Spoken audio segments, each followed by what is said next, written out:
स्वागत है आपका इंडो सागा पर।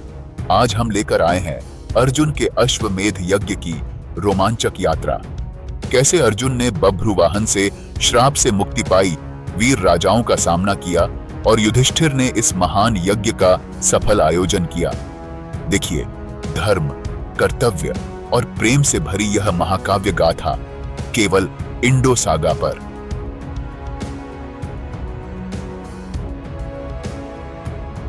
धनंजय अपने पुत्र को गले लगाते हैं और फिर चित्रांगदा को रोते हुए देखते हैं। उनके पास उलूपी खड़ी होती है। अर्जुन पूछते हैं, इस युद्ध भूमि पर मुझे शोक, विस्मय और आनंद क्यों दिखाई दे रहा है? तुम्हारी माता और उलूपी यहां क्यों आई हैं? मैं जानता हूं कि तुमने मेरे कहने पर मुझसे युद्ध किया, लेकिन इन राज महिलाओं को यहां क्या लाया? बभ्रुवाहन सिर झुकाते हुए उत्तर देते हैं, पिताजी, इसका उत्तर माता उलूपी देंगी। अर्जुन उलूपी की ओर मुड़ते हुए पूछते हैं, तुम यहां क्यों आई हो, कुरुवंश की देवी? बभ्रुवाहन की माता युद्ध भूमि में क्यों आई हैं? मुझे आशा है कि न तो बभ्रुवाहन और न ही मैंने अनजाने में तुम्हारा कोई अपमान किया हो। क्या चित्रांगदा, जो चित्रवाहन के वंश की है, ने तुम्हें कोई हानि पहुंचाई है? उलूपी मुस्कुराते हुए उत्तर देती है, तुमने मुझे कोई अपमान नहीं किया है, न ही बभ्रुवाहन और न ही उसकी माता ने।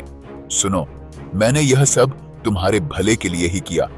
क्रोधित मत हो महाबली राजकुमार। कुरुक्षेत्र युद्ध के दौरान तुमने शिखंडी की सहायता से भीष्म को अधर्म से मारा। यह एक गंभीर पाप था और आज मैंने इसका प्रायश्चित किया। बिना प्रायश्चित के तुम नरक में जाते। आज तुम्हारे पुत्र ने तुम्हें उस पाप से मुक्त कर दिया है। भीष्म के पतन के बाद मैंने वसुओं को तुम्हें श्राप देते हुए देखा था। उन्होंने गंगा को पुकारा और जब वह आई, उन्होंने तुम्हारे कर्म की निंदा की और उसे एक गंभीर अपराध माना। उलूपी आगे कहती हैं, वसुओं ने तुम्हें श्राप दिया था कि तुमने भीष्म को शिखंडी के सामने युद्ध के नियमों का उल्लंघन कर मारा था। देवी गंगा ने इस श्राप को स्वीकार कर लिया। मैं यह सुनकर व्याकुल हो गई और अपने पिता नागराज के पास गई। उन्होंने वसुओं से इस श्राप को हटाने की विनती की, लेकिन वसुओं ने कहा, जब अर्जुन का पुत्र बभ्रुवाहन युद्ध में उसे हराएगा तब वह मुक्त होगा। इसीलिए मैंने आज की घटनाओं की योजना बनाई ताकि तुम्हें श्राप से मुक्त किया जा सके। अर्जुन प्रसन्न होकर कहते हैं, देवी, मैं तुम्हारे कार्यों से प्रसन्न हूं। फिर अर्जुन अपने पुत्र से कहते हैं, युधिष्ठिर धर्मराज के अश्वमेध यज्ञ में जो आगामी चैत्र मास की पूर्णिमा को होगा, अपनी माता और मंत्रियों के साथ आना।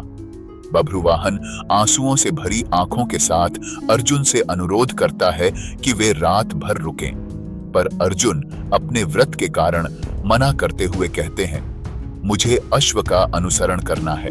तुम्हें मेरा आशीर्वाद, मुझे अब जाना होगा।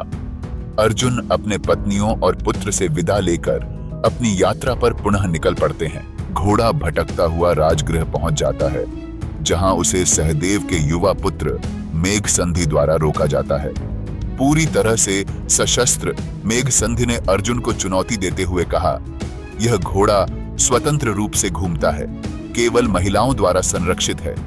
मैं इसे अपने लिए ले लूंगा और आप इसे पुनः प्राप्त करने का प्रयास कर सकते हैं। अर्जुन मुस्कुराते हुए उत्तर देते हैं, मैं युधिष्ठिर के अश्वमेध यज्ञ के घोड़े की रक्षा करने के लिए बाध्य हूं। आप जैसा चाहें मुझ पर प्रहार करें, मैं क्रोधित नहीं हूं। मेघसंधि ने बाणों की बौछार कर दी, लेकिन अर्जुन ने तेजी से उन्हें काट डाला और अपने बाणों से जवाबी हमला किया। वह मेघसंधि के ध्वज, रथ के खंभे को नष्ट कर देता है और उसके घोड़ों को घायल कर देता है, लेकिन उसकी जान बचा लेता है। यद्यपि अर्जुन ने युद्ध के दौरान मेघसंधि की जान नहीं ली, लेकिन मगध के युवा राजकुमार ने हमला करना जारी रखा और अर्जुन को घायल कर दिया। अर्जुन की मारने की अनिच्छा के बावजूद उसकी क्षत्रिय प्रवृत्ति हावी हो जाती है और वह मेघसंध के रथ को नष्ट कर देता है, उसके घोड़ों को मार देता है और उसके धनुष और गदा को तोड़ देता है। बिना हथियार छोड़े मेघसंधि ने बहादुरी से अर्जुन का सामना किया, जो उसकी वीरता की सराहना करता है और उसकी जान बख्श देता है। विनम्र होकर मेघसंधि ने अर्जुन की पूजा की और युधिष्ठिर के अश्वमेध यज्ञ में भाग लेने के लिए सहमति व्यक्त की। फिर घोड़ा अपनी यात्रा जारी रखता है और अर्जुन रास्ते में कई म्लेच्छ सेनाओं को हरा देता है। मगध के राजा द्वारा सम्मानित होने के बाद अर्जुन यज्ञ के घोड़े का दक्षिण की ओर पीछा करना जारी रखते हैं। घोड़ा उसे छेदिस शहर की ओर ले जाता है, जहां शिशुपाल का पुत्र सरभा पहले अर्जुन से युद्ध करता है, लेकिन जल्द ही वश में हो जाता है और उसे सम्मान देता है। अर्जुन और घोड़ा रास्ते में श्रद्धा प्राप्त करते हुए काशी, अंग, कोसल, किरात और तंगन के राज्यों से गुजरते हैं। इसके बाद अर्जुन चित्रांगदा द्वारा शासित दशार्ण साम्राज्य में पहुंचता है, जिसे वह युद्ध में हरा देता है और अपनी श्रद्धांजलि अर्जित करता है। आगे बढ़ते हुए अर्जुन ने एक भीषण युद्ध में एकलव्य के पुत्र निषाद राजा का सामना किया, लेकिन अंततः जीत हासिल की। उसने बिना किसी की हत्या किए द्रविड़ों, आंध्रों, महिष्कों और कोलवा के पहाड़ी लोगों को अपने अधीन करते हुए अपनी यात्रा जारी रखी। अंत में वह वृष्णवंश के नायकों के घर द्वारावती में पहुंचे। जब बलि का घोड़ा द्वारका पहुंचता है तो यादव युवक उसे रोकने का प्रयास करते हैं, लेकिन राजा उग्रसेन तुरंत उन्हें रोक देते हैं। उग्रसेन और वासुदेव ने अर्जुन का गर्मजोशी से स्वागत किया और उनका सम्मान किया। उनके आशीर्वाद से अर्जुन ने पश्चिमी तट पर घोड़े का पीछा करना शुरू कर दिया। फिर घोड़ा 5 जलों की भूमि में पहुंचता है और गांधार साम्राज्य की ओर बढ़ता है, जहां उसे शकुनि के पुत्र राजा द्वारा रोका जाता है। अर्जुन और गांधार राजा के बीच पांडवों के प्रति उसके पिता की नाराजगी के कारण भयंकर युद्ध हुआ। शकुनि का पुत्र हाथियों, घुड़सवारों और रथों की एक बड़ी सेना का नेतृत्व करते हुए अर्जुन को चुनौती देता है। शकुनि की मृत्यु के प्रतिशोध से जलते हुए गांधार योद्धाओं ने यज्ञ के घोड़े को घेरकर अर्जुन के शांतिपूर्ण प्रस्ताव को अस्वीकार कर दिया। क्रोधित होकर अर्जुन ने आसानी से उनमें से कई का सिर धड़ से अलग कर दिया, जिससे कुछ भाग गए, जबकि अन्य ने लड़ाई जारी रखी। शकुनि का पुत्र क्रोध से अंधा होकर व्यक्तिगत रूप से अर्जुन से भिड़ जाता है। अर्जुन की रुकने की चेतावनी के बावजूद युवा राजा उग्र रूप से हमला करता है।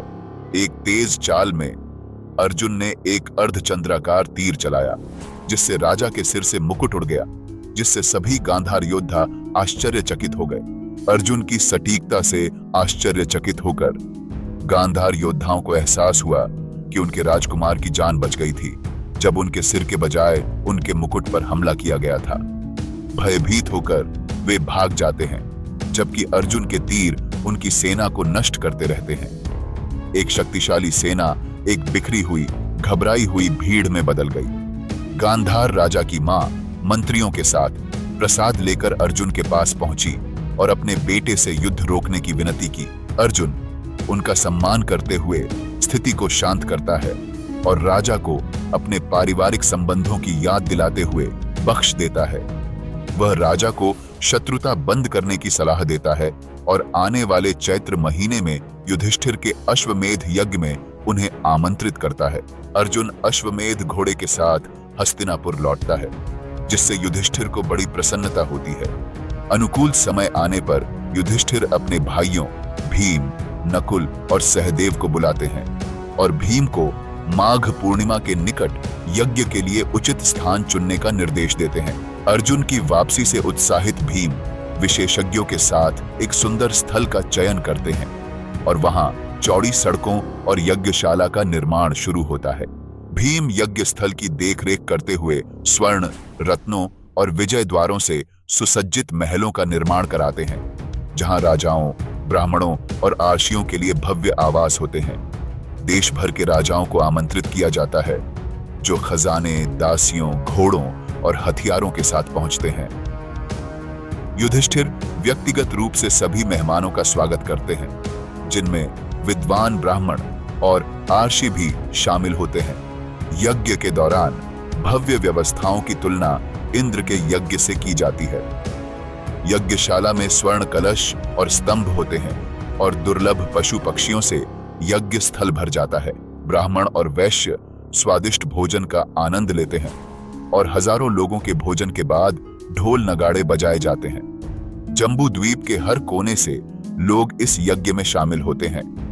भारत वंश के सेवक सोने के बर्तनों में राजाओं के योग्य भोजन परोसते हैं। इस भव्य यज्ञ की उदारता और वैभव से सभी अतिथि विस्मित होते हैं। अपने यज्ञ में एकत्रित राजाओं को देखकर युधिष्ठिर भीम को उनका सम्मान करने का निर्देश देते हैं। भीम नकुल और सहदेव के साथ उनके आदेशों का पालन करते हैं। जल्द ही कृष्ण, बलदेव, सात्यकी, प्रद्युम्न, सांब और कृतवर्मन सहित अन्य वृष्ण राजकुमारों के साथ पहुंचते हैं। भीम श्रद्धा पूर्वक उनका स्वागत करते हैं और वे बहुमूल्य रत्नों से सुसज्जित महलों में बस जाते हैं। कृष्ण ने युधिष्ठिर को सूचित किया कि अश्वमेध यज्ञ के लिए कई युद्धों से थका हुआ अर्जुन निकट है। अर्जुन की सुरक्षित वापसी पर युधिष्ठिर ने राहत व्यक्त की और उत्सुकता से पूछा कि क्या अर्जुन ने कोई संदेश भेजा है। कृष्ण ने जवाब देते हुए बताया कि अर्जुन सुरक्षित लौट आए हैं।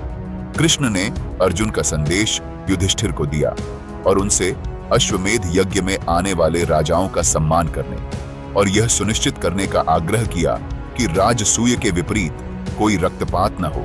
युधिष्ठिर पूरी सहमति से कृष्ण की बातें सुनते हैं। युधिष्ठिर ने कृष्ण का संदेश सुना और अर्जुन के लिए अपनी गहरी चिंता व्यक्त की, जिसने अनगिनत लड़ाइयों और कठिनाइयों को सहन किया है। वह इस बात पर विचार करता है कि कैसे अर्जुन अपनी बुद्धिमत्ता और शुभ चिन्हों के बावजूद हमेशा दूर रहता है और पीड़ित रहता है। युधिष्ठिर को आश्चर्य हुआ कि क्या अर्जुन के शरीर पर कोई निशान उसके भाग्य को समझा सकता है। कृष्ण एक पल के लिए सोचने के बाद स्वीकार करते हैं कि हालांकि अर्जुन पर कोई नकारात्मक निशान नहीं है, लेकिन उसके थोड़े ऊंचे गाल उसके निरंतर संघर्ष और भटकने का कारण हो सकते हैं। युधिष्ठिर कृष्ण के स्पष्टीकरण को स्वीकार करते हैं। अश्वमेध के दौरान अर्जुन की जीत के बारे में सुनकर खुशी मनाते हैं। एक दूत अर्जुन के आगमन की घोषणा करता है, जिससे युधिष्ठिर के चेहरे पर खुशी के आंसू आ जाते हैं, जो उसे उदारतापूर्वक पुरस्कार देते हैं। 2 दिन बाद अर्जुन जयकारों और उत्सवों के बीच हस्तिनापुर में प्रवेश करते हैं, जिसकी तुलना उच्चैश्रवा की वापसी से की जाती है। लोग उनके बेजोड़ पराक्रम की प्रशंसा करते हुए उनकी और युधिष्ठिर दोनों की जय जयकार करते हैं। यज्ञशाला में धृतराष्ट्र, युधिष्ठिर और कृष्ण अर्जुन का हार्दिक स्वागत करते हैं। अर्जुन अपने बड़ों को श्रद्धांजलि देता है और कृष्ण को गले लगाता है। थककर वह आराम करने के लिए सेवानिवृत्त हो जाता है। इसके तुरंत बाद राजा बभ्रुवाहन, चित्रांगदा और उलूपी के साथ कौरवों का सम्मान करने और उनका सम्मान प्राप्त करने के लिए पहुंचते हैं। बभ्रुवाहन पांडवों के महल में प्रवेश कर कुंती को कोमल शब्दों में प्रणाम करता है। चित्रांगदा और उलूपी औपचारिक रूप से अर्जुन और कृष्ण से मिलती हैं। कुंती उन्हें दुर्लभ रत्न भेंट करती है और द्रौपदी, सुभद्रा व अन्य कुरु स्त्रियां भी अनमोल उपहार देती हैं। कुंती बभ्रुवाहन को भी सम्मानित करती है। युधिष्ठिर, भीम, अर्जुन, नकुल, सहदेव भी उसे सम्मानित करते हैं। तीसरे दिन महर्षि व्यास युधिष्ठिर को अश्वमेध यज्ञ शुरू करने की सलाह देते हैं। वे यज्ञ को निष्ठा और उदारता से करने की बात कहते हैं, जिससे 3 यज्ञों के बराबर पुण्य मिले और कुटुंबियों के वध के पाप से मुक्ति हो। युधिष्ठिर दीक्षा लेकर यज्ञ आरंभ करते हैं, जिसमें हर व्यक्ति संतुष्ट होता है। वैदिक पुरोहित अनुष्ठान को शास्त्रों के अनुसार संपन्न करते हैं और भीम भोजन की सतत व्यवस्था सुनिश्चित करते हैं। सभी ब्राह्मण वैदिक ज्ञान में निपुण होते हैं और कोई भी भूखा या दुखी नहीं रहता। यज्ञ के शिखर पर 20 यूप स्तंभ खड़े किए जाते हैं। 6 बिल्व, 6 खदिर, 6 सरवर्णिन, 2 देवदारू और 1 सलेशमतक लकड़ी का। भीम सुंदरता के लिए कुछ सुनहरे स्तंभ भी लगाते हैं, जो स्वर्गीय दृश्य का आभास देते हैं। स्वर्ण ईंटों से बना 4 मंजिला भव्य मंडप तैयार किया जाता है, जो दक्ष प्रजापति के यज्ञ मंडप जैसा शानदार होता है, और एक विशाल स्वर्ण गरुड़ 3 कोणों में बनाया जाता है। शास्त्रों के अनुसार पशु पक्षियों को यूप स्तंभों से बांधा जाता है और अश्वमेध यज्ञ के घोड़े सहित 300 पशुओं की बलि दी जाती है। स्वर्गीय आशी उपस्थित होते हैं, गंधर्व गीत गाते हैं और अप्सराएं नृत्य करती हैं। नारद और तुम्बुरु गंधर्व ब्राह्मणों के मनोरंजन के लिए मधुर संगीत प्रस्तुत करते हैं, जिससे यज्ञ का वातावरण आनंदमय हो उठता है। द्रौपदी विभाजित अश्व के पास बैठती है, जैसे परंपरा में वर्णित है। यज्ञ पूरा होने पर व्यास युधिष्ठिर की प्रशंसा करते हैं। युधिष्ठिर ब्राह्मणों को 1000 करोड़ स्वर्ण निष्काय दान करते हैं और पूरी पृथ्वी व्यास को अर्पित करते हैं, जो प्रतीकात्मक रूप से इसे स्वीकार कर वापस लौटा देते हैं। युधिष्ठिर 3 गुना दक्षिणा देते हैं, जिसे व्यास ब्राह्मणों और अन्य वर्गों में वितरित करते हैं। युधिष्ठिर अवभृत स्नान कर पापों से मुक्त होते हैं और भाइयों संग प्रसन्न होते हैं। राजाओं को अनमोल उपहार देते हैं और बभ्रुवाहन को भव्य उपहार देकर मणिपुर लौटने की अनुमति देते हैं। अश्वमेध यज्ञ में भोजन, पेय, रत्न और आनंद की प्रचुरता होती है। संगीत, नृत्य और उत्सव की ध्वनियों से वातावरण गूंज उठता है। विविध मिठाइयां और मदिरा हर ओर उपलब्ध होती है, जिससे हर अतिथि संतुष्ट होता है। यह यज्ञ अद्वितीय उत्सव के रूप में स्मरणीय बनता है। युधिष्ठिर पापों से मुक्त होकर कर्तव्य पूरा करने के बाद विजयी होकर अपनी राजधानी लौटते हैं। इस एपिसोड को देखने के लिए आपका धन्यवाद। अगर आपको वीडियो पसंद आया हो तो इसे लाइक करें, अपने दोस्तों के साथ शेयर करें और हमारे चैनल को सब्सक्राइब करना न भूलें। आपका समर्थन हमारे लिए बहुत मायने रखता है। फिर मिलेंगे अगले एपिसोड में। धन्यवाद।